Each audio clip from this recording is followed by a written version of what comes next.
Bueno, ya está por ahí, ya veo a nuestro querido Maxi Abogado, hoy disfrazado del último hombre Malboro, Federico Anaya Gallardo. ¿Cómo estás, Federico? Buenos días. Muy bien, Ernesto. Buen día a todas y a todos. Buenos días. Mira, ya lo vi bien, no es camisa, es suéter. Órale, muy bonito el suéter aquí del Maxi Abogado. Pues mi querido Federico Anaya Gallardo, ¿qué decir de todo este?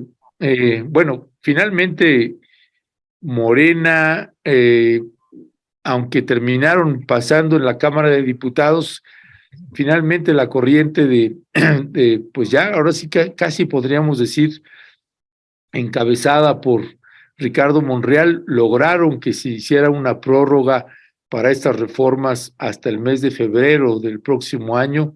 Ya no alcanzó para finalmente pues los legisladores y legisladoras pues también andaban entre los juegos tácticos políticos y esto que siempre intentan evitar los legisladores de quedarse más tiempo y más bien se quieren ir pronto todos de vacaciones, no se quieren quedar.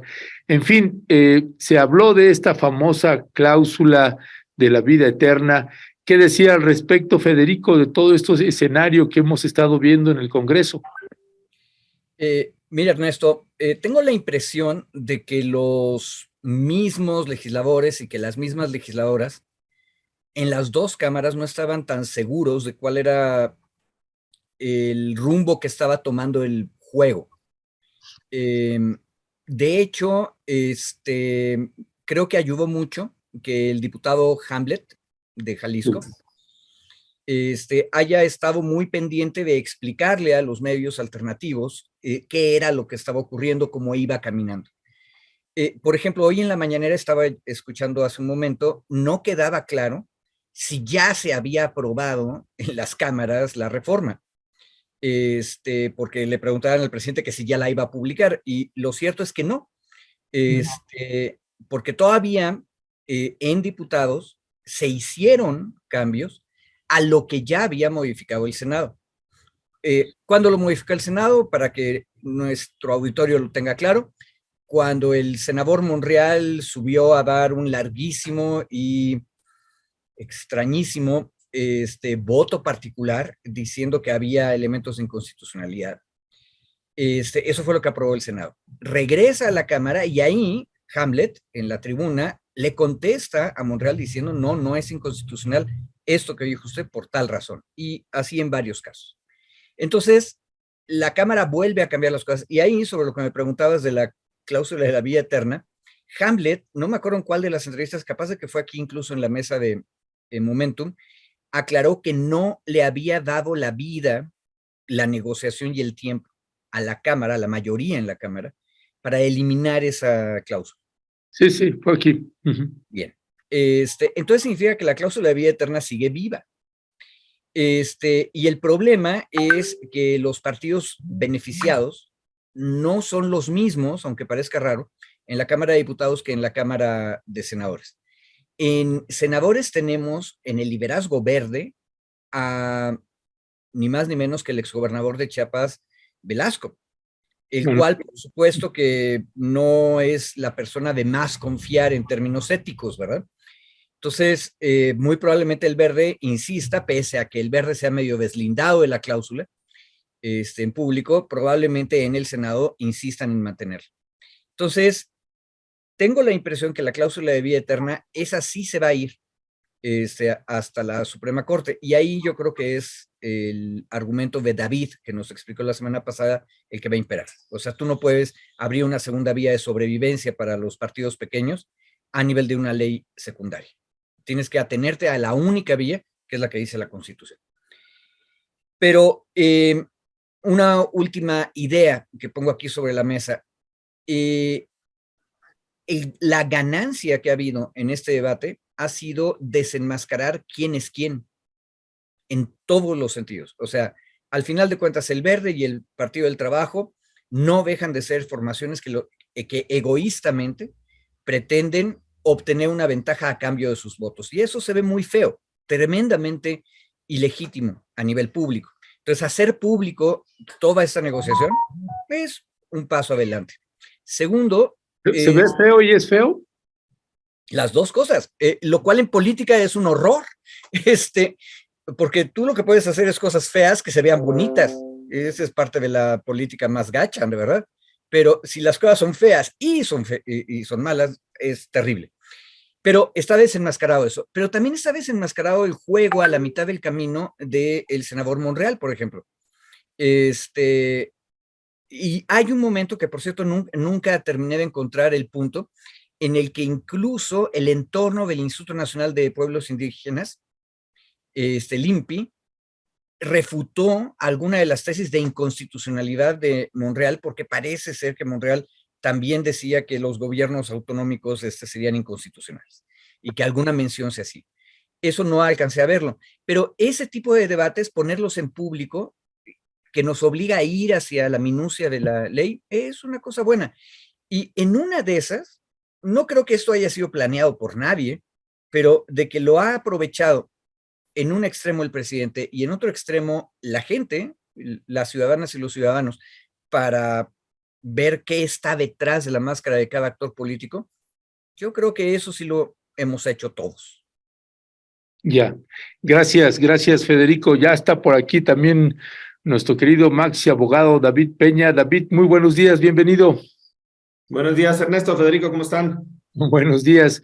Pues David, retomando esto que platicábamos el día de ayer, que nos intercambiamos, pues esta famosa cláusula de la vida eterna, llamada de la vida eterna, que comentaba que hasta López Obrador se le arrancó una carcajada hoy, una sonrisa, el nombre de esta cláusula, de cómo ya se le conoce, y que, pues como sabe usted, o por si no lo sabe, pues esta cláusula que está implicando, o que implicó durante muchos años que los partidos políticos, los poderosos partidos políticos pudieran transferirle pues votos a los partidos minoritarios para que estos no perdieran el registro. En fin, este ha sido todo un tema en lo que toca a este famoso Plan B, una vez que no se aprobó el Plan A de la reforma electoral presentada por el presidente Andrés Manuel López Obrador. Ya no le hago todo el recuento de lo que ha pasado ahí, porque ya lo hemos manejado en varios momentos. Pero, ¿qué decir al respecto de esta famosa cláusula, mi querido David? Mira, yo quiero hacer un poquito el recuento porque tuve la oportunidad de revisar el jueves el procedimiento legislativo. Recordemos que aquí no nos habíamos querido meter al contenido, primero porque es muy extenso y segundo, pues porque había algunas justificaciones o digamos razonamientos que tenía desde el lado de Morena para estar impulsando esa reforma y que sobre las consideraciones que Monreal había hecho en su momento, que comentamos el lunes pasado, de algunos vicios o visos de inconstitucionalidad de la reforma, pues merecían como detalle, digamos, estarlos revisando a detalle. Lo que generó mayor discusión en el día jueves, el día miércoles en la madrugada, digamos, desde el miércoles en la noche, jueves en la madrugada y jueves en la mañana, intento hacer un pequeño recuento de lo que pasó en esos días, o en esas horas, perdón. En la Cámara de Senadores, a ver, hasta donde nosotros nos quedamos el lunes pasado, se habían acordado algunas modificaciones del texto de Cámara de Diputados. Cámara de Diputados había aprobado un paquete de iniciativas, de reformas, un dictamen. Se había mandado como minuta a Cámara de Senadores. En Senadores se le había metido mano para corregir, cambiar, modificar varios de esos puntos. Algunos de esos puntos incluso habían sido acordados con el propio secretario de Gobernación. Algunos de estos puntos que iban a tocar la reforma. Uno de los puntos que se iban a modificar de lo que ya había sido aprobado por diputados era precisamente lo que tenía que ver con, digamos, se le llamó mediáticamente esto de la cláusula de la vida eterna, porque lo que sí hacía era establecer mecanismos electorales, y ahorita menciono un par de los que venían, porque la audiencia estaba preguntando sobre qué era específicamente. Se ponían estas modificaciones, o se ponían en la ley, en la LEGIPE, Ley General de Instituciones y Procedimientos Electorales, sustancialmente mecanismos para alargar, digamos, la vida de los partidos con una votación pequeña. Uno de estos contenidos o uno de estas porciones que se discutían, que estaban en el artículo 12, y lo voy colocando porque es importante ir ubicando, digamos, ahí donde se trabó la pelota. Incluso Hamlet, aquí lo que decía mi querido Federico, tampoco cuando explicó tuvo claro cómo quedó el tema en la Cámara de Diputados, ¿no? Y ahora el presidente me parece que tampoco le queda muy claro cómo quedó, porque sí fue una cosa abigarrada, digamos, lo que pasó el día jueves. El contenido de este artículo 12, una parte dice que podrá haber convenios, o cuando haya una coalición electoral, habrá convenios de distribución de votos previo a la elección. ¿Qué es lo que implica? ¿Por qué se le llamaba de la vida eterna? Porque si yo, Morena, quiero que se alíe conmigo el PT, hago un convenio previo de distribución de votos. Es decir, de mi porcentaje de votación, 1,000 votos que tenga en una comunidad, a ti te va a tocar el 1, 2, 3 o 4%. ¿Por qué se le consideraba de vida eterna? Porque sin que necesariamente ese partido pequeño obtuviera el 3% que dice la Constitución, se le asignaba esta transferencia de votos del otro partido más grande y con eso se aseguraba la vida eterna del partido. Por eso, digamos, se hizo este nombre en términos mediáticos. Ese era uno de los aspectos. El otro de los aspectos que venía también en la ley, en la LGIPE, era que en la Constitución te dice que tienes estos partidos, si no obtienen una votación nacional del 3%, pierden el registro nacional. Pueden quedarse como partidos locales, como está el PRD en muchos estados, pero ya no tendrían un registro nacional porque no alcanzan el 3% de votos a nivel federal o a nivel nacional. Otra de las posibilidades que daban estas cláusulas o esta de la vida eterna era que habían, digamos, metido una otra opción. Si no tenías el 3% a nivel nacional como partido, que obtuvieras o hubieras obtenido en 16 entidades federativas, o sea, en la mitad del país, cuando menos el 3%. Entonces, ahí lo que te decía era, por ejemplo, el PT que tiene más presencia y más jale en el norte, si podía tener la presencia en el norte, en la mayoría de los estados del norte, con eso garantizaba, aunque en el centro y en el sur no tuviera presencia o no alcanzara el 3% de votos a nivel nacional. Por eso esta otra fórmula también se le consideraba como, no era de la vida eterna, pero sí era dirigida a estos partidos, sobre todo al Partido Verde y al PT. Ahora, en ese entramado, ya no me extiendo tanto, el tema central se concentró, valga la expresión, en el artículo 12 de la LGIPE, de la Ley General de Instituciones y Procedimientos Electorales. Se aprobó de una forma, y lo hago gráficamente, se aprobó de una forma en Cámara de Diputados. Llega a Cámara de Senadores y se modifica en el dictamen. 2. Pero cuando sube a pleno, se vuelve a regresar el artículo 12 a como venía en Cámara de Diputados. No sé si me siguen. Se modifican en el dictamen de Cámara de Senadores, pero en el pleno se vota igual que como venía en Cámara de Diputados. ¿Qué implica? Que como se aprobó de una forma en Cámara de Diputados y al final en Cámara de Senadores se aprobó igual, ese artículo 12 queda firme en el procedimiento legislativo. Ya no se puede modificar en el procedimiento legislativo. ¿Qué fue lo que pasó el jueves? Cuando regresa a Cámara de Diputados el dictamen, se dan cuenta que el artículo 12, que no le gusta al presidente, que ya habían acordado cambiar con el secretario de Gobernación, viene igual en los términos que lo aprobó Cámara de Diputados, perdón, viene igual, o sea, ya no lo pueden tocar en Cámara de Diputados y por eso se da una suspensión de la sesión de Cámara de Diputados como de 6 o 7 horas para ver cómo iban a destrabar el intríngulis, porque ya había dicho el presidente, no lo quiero, el secretario de Gobernación acordó decir, cámbienlo, y en Cámara de Senadores en el Pleno lo volvieron a dejar igual que como venía en Cámara de Diputados. Y cierro con esto. Ahí estaba el tema de la discusión. ¿Quién metió mano? Me queda claro que fueron los partidos aliados, o sea, el Verde y el PT, a cambio de los votos. Había una instrucción presidencial, digamos, un descontento presidencial sobre ese artículo, un acuerdo con el secretario de Gobernación de que ese artículo se iba a modificar, y al final en Cámara de Diputados salió de una forma y en Cámara de Senadores se coincidió con esa forma. Entonces, por eso se complicó la reforma. ¿Qué implicó ahora esto? que en Cámara de Diputados, y con esto ya concluyo, sin tener la posibilidad legal ni constitucional de modificar ese artículo 12 que ya había sido aprobado por ambas cámaras, le volvieron a meter mano. Digamos, ahí sí es otro vicio de inconstitucionalidad, porque en la Constitución te dice cuando ya un texto ha sido aprobado por ambas cámaras, ya no se le puede modificar, ya nadie le puede cambiar, porque ya fue aprobado por ambas cámaras. En Cámara de Diputados volvieron a modificar el artículo 12, solo esa porción del artículo 12, y esa porción del artículo 12 que ahora eliminan esto de la cláusula de la vida eterna, lo regresan a Cámara de Diputados para que sea discutido a partir del 1 de febrero todo el paquete de la reforma, no solo esa porción.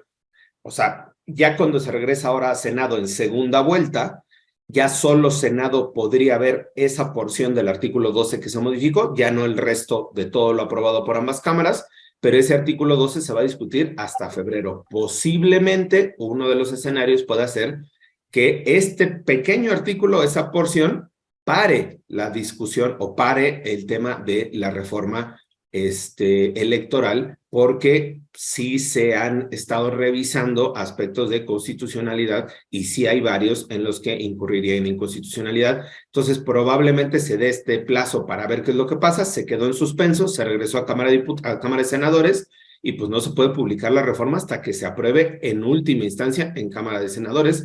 Y no sabemos tampoco qué pueda pasar de aquí al 1 de febrero en términos de la composición política. Perdón por abusar de la palabra y del tiempo, pero era...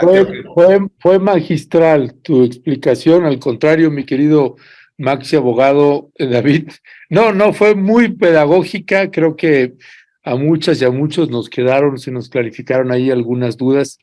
Y nada más te preguntaría, antes de seguir ahorita ya con Federico, cuando es un asunto de inconstitucionalidad, en un caso como este, de que se está votando en ambas cámaras, ¿qué procede?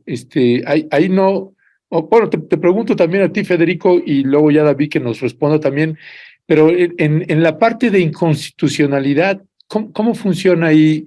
Esto no se puede llevar a una votación cuando es un asunto de clara inconstitucionalidad, ¿o sí?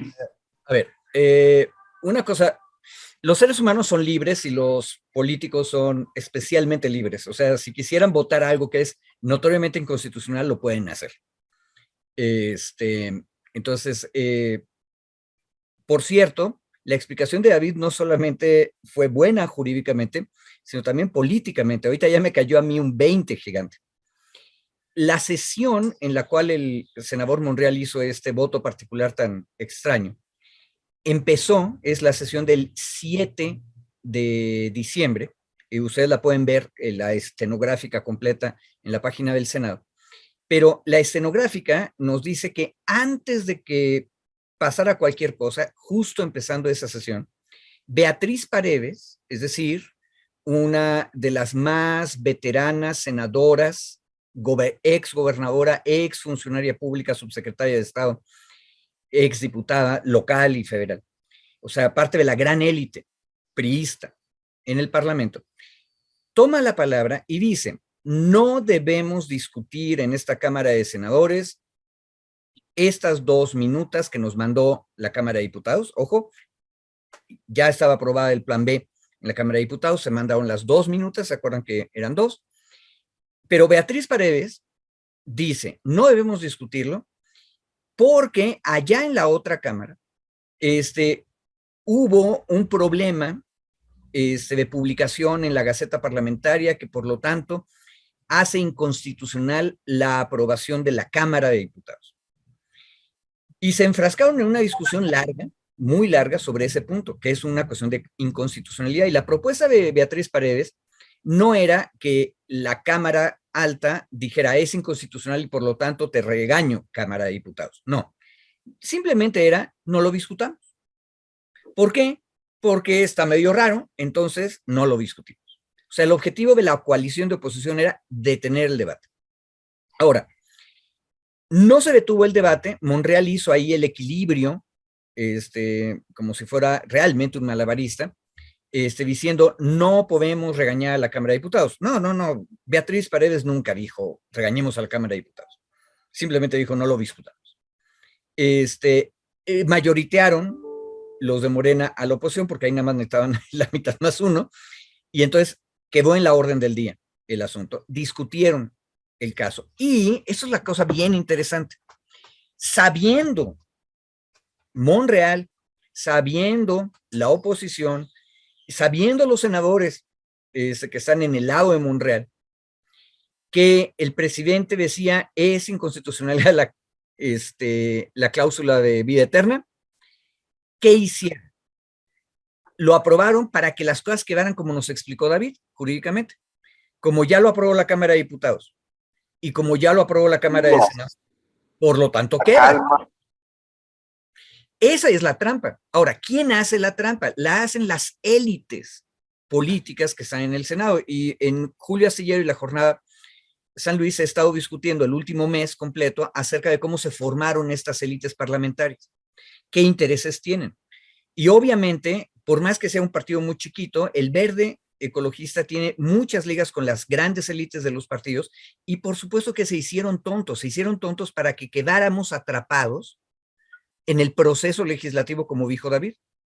Entonces, ¿cuál es la bronca? La bronca es que el presidente de la República, cuando finalmente eso termine de rebotar y llegue a su escritorio, no tiene la posibilidad de decir, todo está bonito, excepto este artículo 12. Este artículo 12 no me gusta y por lo tanto, no lo voy a publicar, no lo voy a promulgar. Eso se llama el veto de bolsillo. Y no existe en los regímenes presidenciales, no existe en Estados Unidos, lo han discutido décadas en Estados Unidos, de que el presidente debería poder oponerse a una parte de una pieza de legislación y no a toda, pero nunca se lo han concedido los legislativos a sus presidentes. Y en México ni siquiera lo habíamos discutido, pero en México no existe. Por lo tanto, el presidente tendría que rechazarla toda o publicarla toda. Entonces, ahora, ¿por qué dijo el presidente hoy en la mañana? Ya se pulió porque los diputados se saltaron el procedimiento legislativo, volviendo a discutir y quitaron la cláusula de vida eterna. Ahora, ¿qué va a hacer el Senado? Vayan ustedes a la discusión de orden del día del 7 de diciembre y ahí van a encontrar cuál es la posición del bloque de contención, como se llama a sí misma la oposición en el Senado. Y es, si tenemos una bronca de que la Cámara hizo las cosas mal, lo que tenemos que hacer es no discutirlo, evitarlo y denunciarlo. Y aparte, estaban bien preocupados ese día de que estos asuntos quedaran en todos lados, quedaran en la estenográfica, quedaran en la grabación del video, quedara en el diario de debates. ¿Por qué? Porque se van a ir a pelearlo en la Suprema Corte. Y en la Suprema Corte lo que quieren decir es hay vicios de procedimiento. Y, precedente, cuando la Suprema Corte discutió la Ley de Seguridad Interior de Peña, uno de los argumentos para tumbar toda la ley es que hubo vicios de procedimiento. Normalmente las cámaras siempre habían dicho, pase lo que pase, antes de que llegara la iniciativa o la minuta al Pleno, el Pleno es todopoderoso, es soberano y por lo tanto puede arreglarlo todo. Y no, la Corte ya dijo que hay cosas que no puede convalidar el Pleno. Por lo tanto, ¿cuál es la apuesta? Que van a echar abajo toda la reforma a nivel de la Corte.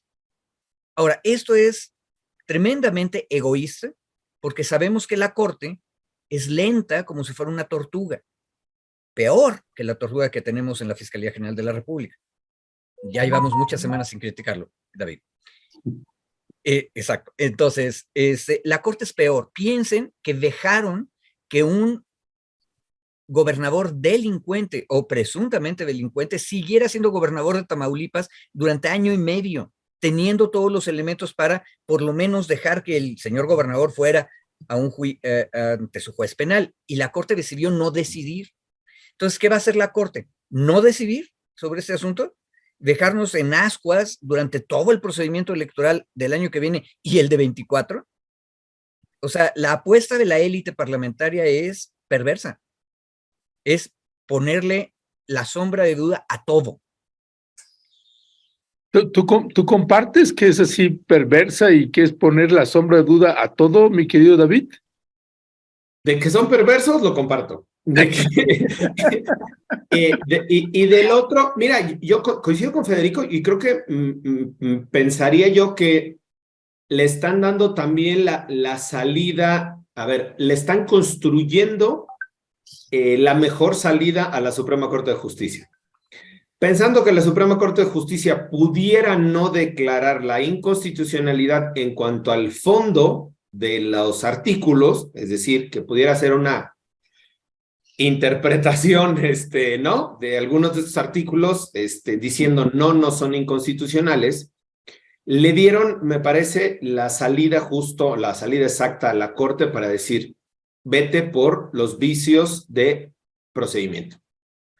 Hay tantos vicios ya documentados en el procedimiento, tanto en Cámara de Diputados como en Cámara de Senadores, como en el regreso a Cámara de Diputados, y veremos el último capítulo en Cámara de Senadores, que la Corte simplemente haciendo el análisis del procedimiento legislativo podría declarar la inconstitucionalidad de la reforma completa.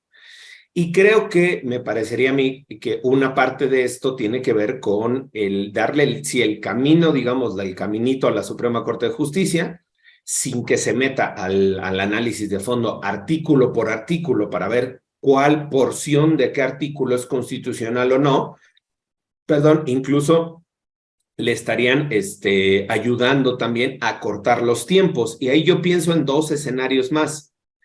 Sí se logró modificar el tema del el servicio civil de carrera en el Instituto Nacional Electoral. Esto tiene un impacto, no recuerdo si eran algo así como en 650 o 750 personas al interior del INE que se verían, digamos, desplazadas de sus trabajos, yo no digo despedidas, pero desplazadas de sus puestos que tienen ahorita por la entrada en vigor de esta reforma. Suponiendo o haciendo hipótesis en este espacio que se apruebe en febrero en Cámara de Senadores y se publique, esto daría pie a que estas personas que están viendo afectados sus derechos, su antigüedad en el servicio civil, se pudieran amparar. Y esto implicaría también que vía de amparo pudieran solicitar suspensiones para que no entrara en vigor la reforma electoral. Y esto implicaría que se quedaría en suspenso cuando menos varios meses hasta en tanto la Suprema Corte puede listarlo y discutirlo en el fondo. ¿A qué voy? Que la forma en la que se aprueba, insisto, nada más para la audiencia, en la forma en la que se aprueba la reforma, no me estoy metiendo ni siquiera al análisis de fondo de muchos de los artículos, solo algunos, en estos que han generado el debate público, la forma en la que fue aprobada fue tan poco seria, tan poco desasiada, tan poco profesional, que nació literalmente muerta la reforma, y va a estar judicializada hasta que resuelva, y creo yo, ya ven que ya no hago apuestas, pero yo sí le abonaría a que la Suprema Corte la podría declarar inconstitucional muy fácilmente, entre comillas, solo revisando el procedimiento legislativo. Solo revisando el procedimiento legislativo, decir, aquí no se podía, esto no se publicó, esto no cumplió los tiempos, esta modificación al artículo 12 no lo podían hacer, esto no lo podían hacer, se acabó, va para atrás.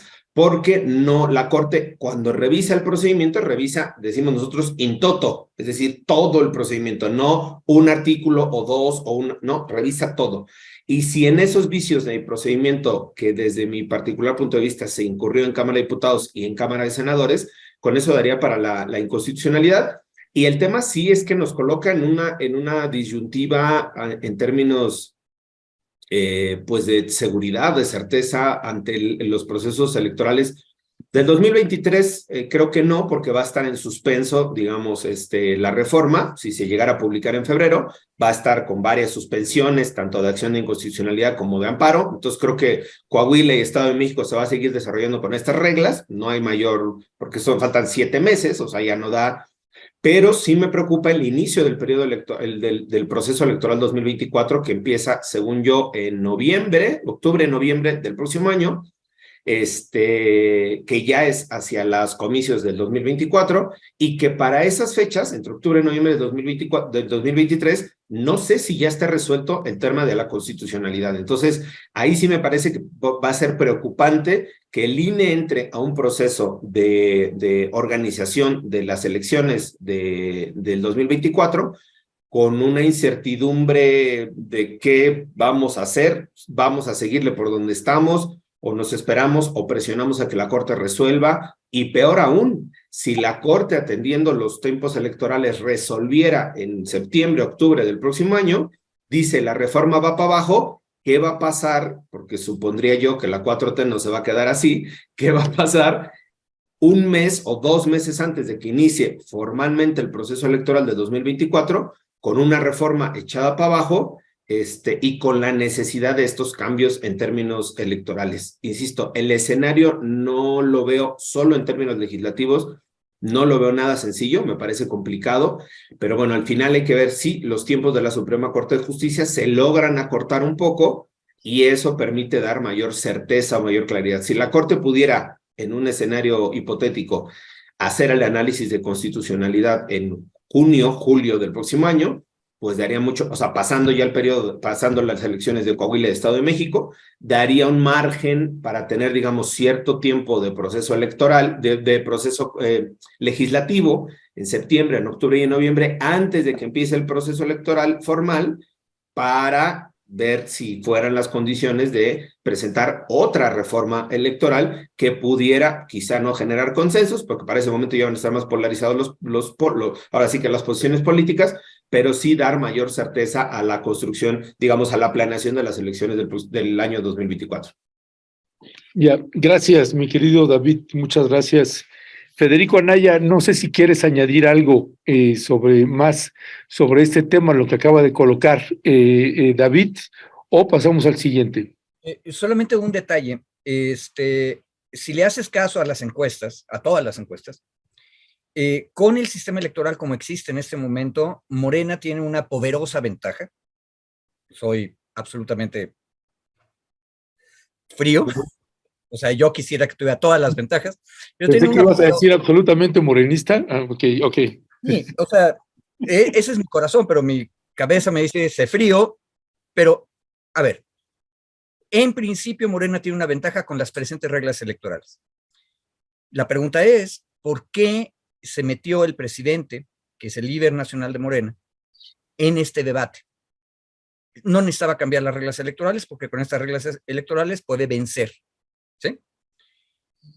La única explicación, después de oír todo lo que acabamos de discutir, es que el presidente necesitaba mostrarnos a toda la ciudadanía por qué tenemos que quitar a las élites parlamentarias del viejo sistema de partidos del poder parlamentario, porque hacen estas cosas horribles que acaba de describir David y nos meten a todos en la inseguridad y no ayudan a nadie.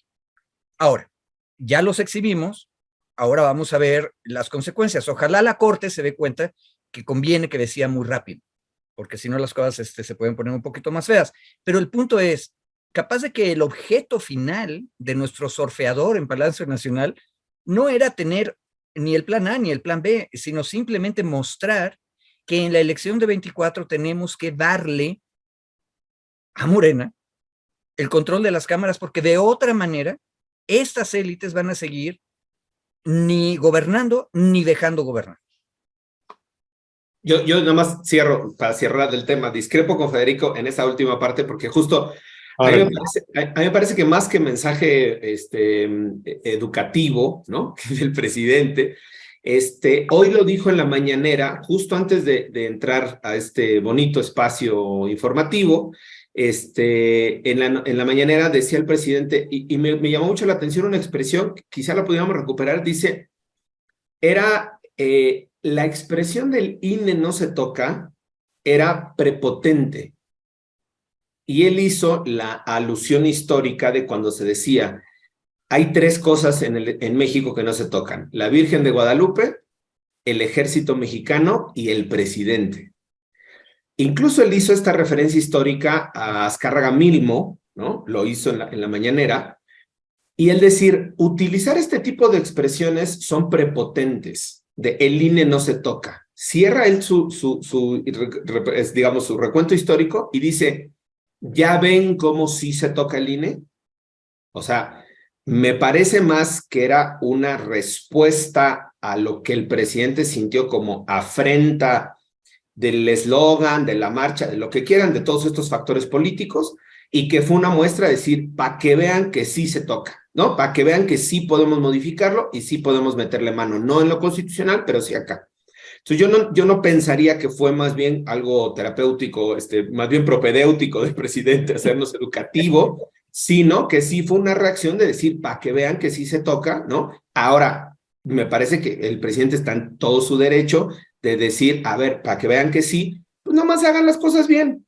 Ese es el punto, ¿no? Que vaya un buen texto, que los diputados lo puedan leer. Si de todas maneras se iba a febrero, imaginemos, mi querido Federico, y conocemos el proceso legislativo, pues preparas una buena iniciativa, no va a generar los consensos ni los acuerdos. Yo no estoy diciendo que le convenza a la oposición, no.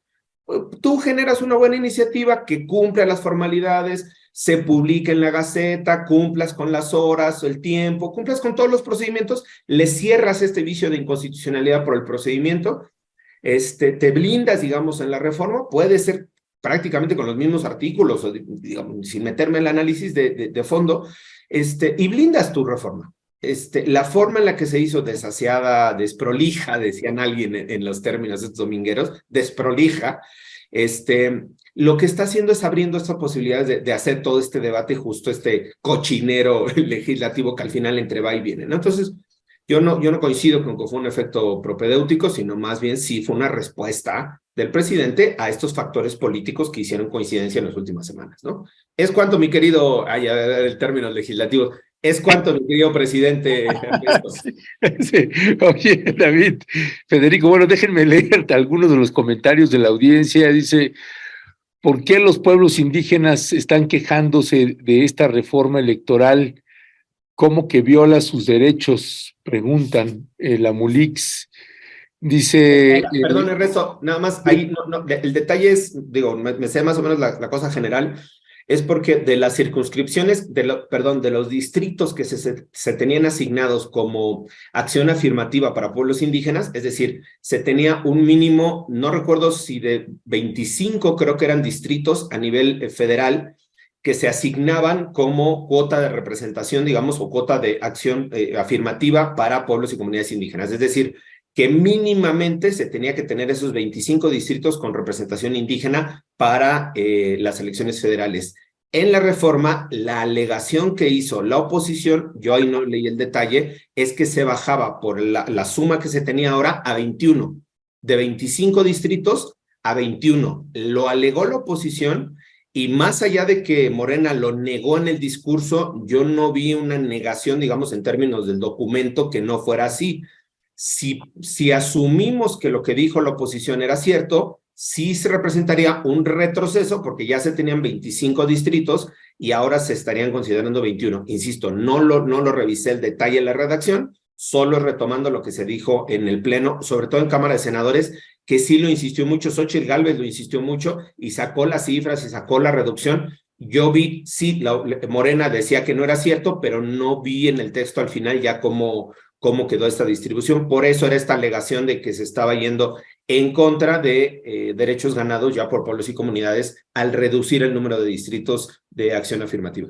Y eso fue antes, de que se disfrazara ahí de botarga, ¿o fue después, mi querido?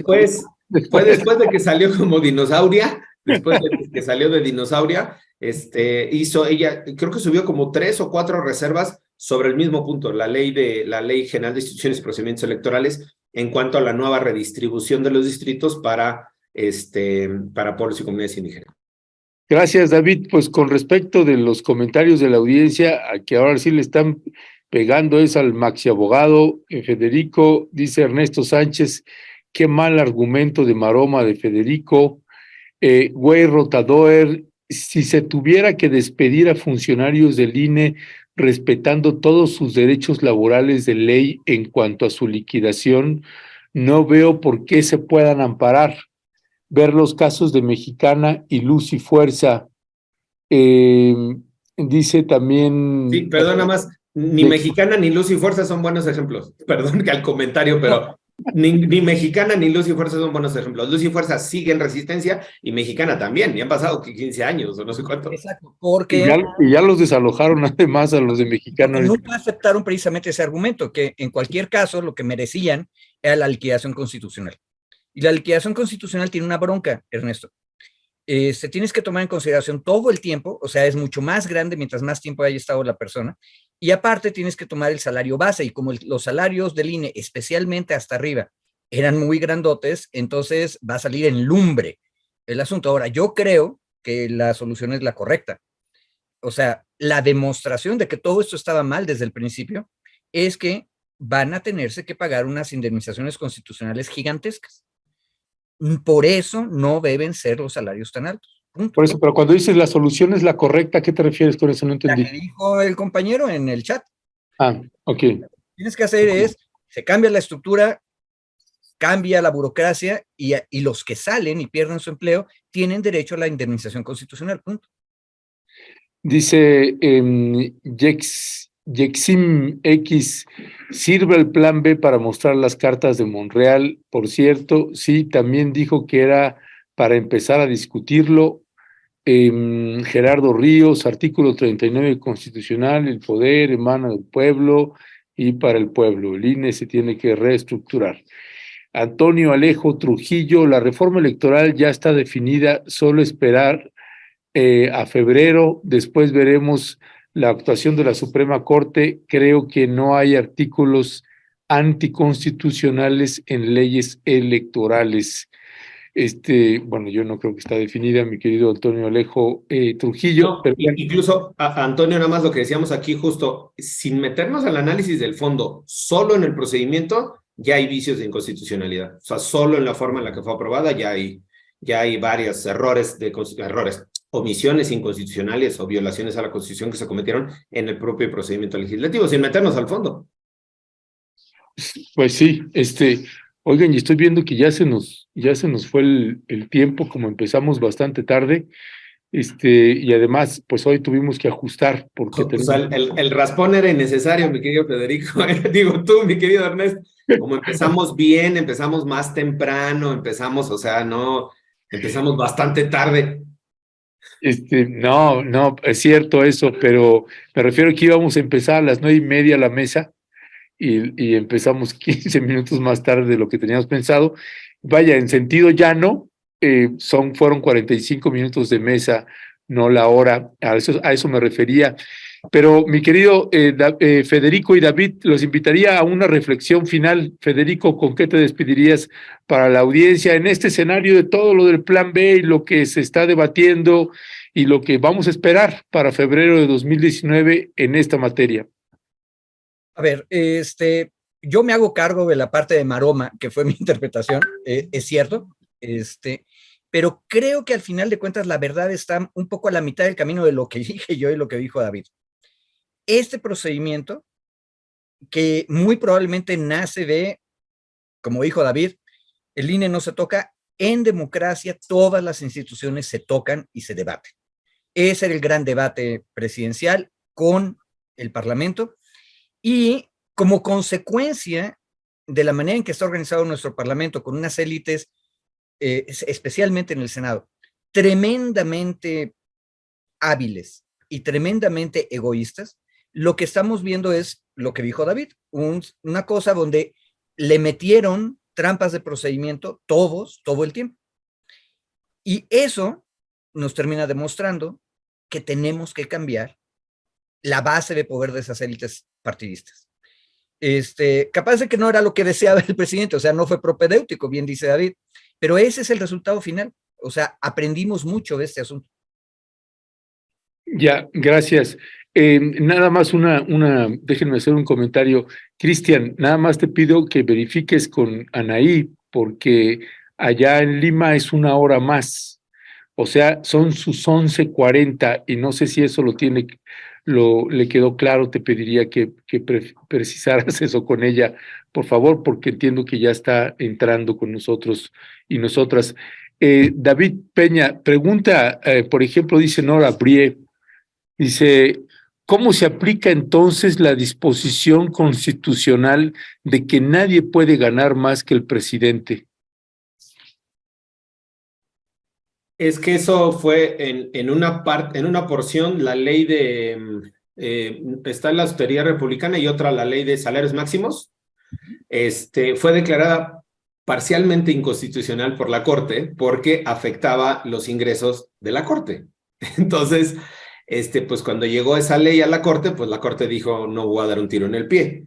Entonces dejó una interpretación en donde, a ver, es como muy, digamos, en términos de salario. Tú tienes tu salario base y todo el conjunto de compensaciones, digamos, o salario, digamos, abonos, se llama compensaciones en términos laborales al salario base. Entonces, lo que hacen la mayoría de ellos para darle vuelta es, dejan el salario base, si el presidente gana 108,000, 107,000, una cosa así al mes, dejan su salario base en 106,000 o 105,000. En donde entran los otros 300,000 que ganan, entran en las compensaciones.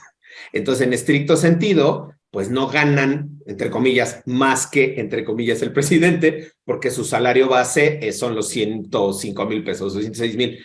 Todo lo demás son compensación, no entra en, digamos, no entra en el salario como tal, y por eso le dan vuelta, y eso ha permitido que funcionarios electorales, Poder Judicial, pues se sigan manteniendo con los salarios. Es una como, digamos, análisis de primer rebote, ¿no? Ahora, en el cierre de acá, yo quería colocar como un punto de seguir revisando, y estaba buscando justo la foto, de seguir revisando ¿cómo va a ser la respuesta del mainstream de los medios? Recordemos que hicimos este análisis cuando fue la marcha del 13, la marcha del INE no se toca, de cómo los medios iban colocando esto en el ideario colectivo, ¿no? En el ideario político. Y a mí me llamó mucho la atención que el 16 de diciembre, es decir, al día siguiente que se hizo todo este sainete en Cámara de Diputados, senadores, fue bien y tú la traes, sale una publicación en una pleca del Gráfico. Y me llamó la atención, no porque lea el Gráfico, porque reviso los medios y veo las portadas, y además ya saben, del Gráfico de tener el embolsado, el asesinado y una mujer en bikini o una mujer, ¿no? Que son estas imágenes del Gráfico. En la pleca de abajo, y lo leo textual, vienen, digamos, dos fotitos de credencial del INE, como dos sombritas de credencial del INE, y la expresión es, con letras amarillas, cuida tu INE. Coma, estará cañón sacar otra con reforma de AMLO. Información en la página 4. O sea, nada más imagínense el sentido de que le están dando además la expresión cuida tu INE, ¿no? Y eso se suma, y lo retomo porque la expresión que utiliza Lorenzo Córdoba, cuando responde a la reforma, utiliza la expresión hay que cuidar al INE. Entonces, no me sorprendería que ahora la narrativa ya no es defender al INE para que no sea afrenta hacia el presidente, sino cuidar lo que ya tenemos y ha funcionado, entre comillas. Creo yo, y con eso cierro, que puede ser ahora, o pudiera ser, que ahora las expresiones que vamos a estar viendo en medios de comunicación se refieran ya no al INE como abstracto de no lo toques, porque ya lo tocaron, entre comillas, ¿no? Ya está tocado, está sentido, sino ahora hay que cuidarlo. Y en esta lógica de cuidar, justifican o legitiman la andanada de amparos, de acciones de inconstitucionalidad para cuidar al INE frente a estos regímenes autoritarios, ya saben, todo este discurso de perorata que se sacan. Entonces, creo que sería importante, ahora en vacaciones, ¿verdad?, ir viendo la narrativa que pueden ir agarrando algunos de estos medios de comunicación para dirigir ahora el discurso hacia este sentido de cuidado y protección del INE, ya no de defensa, porque al final ya se tocó o se estaría tocando con la reforma. No sé, quizá por ahí hacer un ejercicio y aprovechar, mandarles un abrazo a todas y a todos, ahora en las natividades, las fiestas, si festejan o no, si celebran o no, lo que sea, pero cuando menos estos días son medianamente para descansar un poco, para hacer reflexión y pues para estar ahí también en familia, en amigos, amigas, en fiestas. Mi querido Federico, nos dejaste plantado el viernes, pero bueno. Tómela, eso, dale, dale. Me sumo aquí al reclamo, chinga. Me sumo Eso. al reclamo público, chinga. No, había varias gentes, Federico, preguntando por ti, de veras, te estaban esperando. Yo dije, no, ya debe estar por llegar, y nada. Lo siento, pero también reflexionemos y buenas fiestas a todas. Ya lo pusiste a parir, mi querido David. Bueno, Federico y David, un fuerte abrazo, un placer como siempre. Cuídense. Abrazos, cuídense. Gracias. Chao. Gracias. Gracias.